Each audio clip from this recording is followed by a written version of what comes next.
இதே சீமான் போன்றவர்களே, நான் கேட்குறேன், நீ வந்து சொல்றியே சமஸ்கிருதத்தில் மந்திரங்கள் இருக்கலாமா? அது எனக்கு புரியாத பாஷை, அது இருக்கலாமா? நான் கேட்குறேன், நீ நியாயமானா இருந்தால் இதுக்கு பதில் சொல். இப்போ இருக்கக்கூடிய இறைச்சி கடைகளில் நீங்கள் பார்க்குறீங்களான்னு தெரியல, கவனிக்கிறீங்களான்னு தெரியல, ஹலால் அப்படின்னு போடுறான்.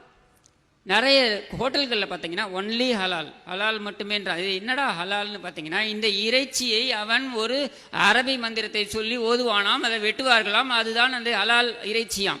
நான் என்ன கேட்குறேன், தமிழில் ஓத சொல்ல பார்க்கலாம். பாய் அதை ஆட்டை வெட்ட மாட்டான், உன் கழுத்தை வெட்டுவான். இதுதான் இங்கே. அப்போது நான் என்ன கேட்குறேன்னா, நீ என் கோவிலுக்குள் நுழைந்து கேட்குறல்ல, நீ இறைச்சி கடைக்கு சென்று கேளேன் பார்க்கலாம். பாய் நீ வந்து ஹலால்னு சொல்லாத, இல்லை அரபி எனக்கு வேண்டாம், எனக்கு தமிழில் சொல்லுன்னு சொல்கிறது கேட்குறதுக்கு உனக்கு யோகியதை இருக்கா, திராணி இருக்கா, தெம்பு இருக்கா? அப்புறம் முஷ்டியை மடக்கிற, உய் உயிங்கிற, எதை கேட்டாலும் ஹான்னு சிரிக்கிற. ஏன் உன் பக்கத்தில் இருக்க அமீர்கிட்ட கேளேன், நீயே ஒரு வெத்து, உனக்கு ஒரு ஒத்து அப்படின்னு ஒரு அமீர், அதை கேளேன் பார்க்கலாம், பதில் சொல்லு. சொல்ல மாட்டான்.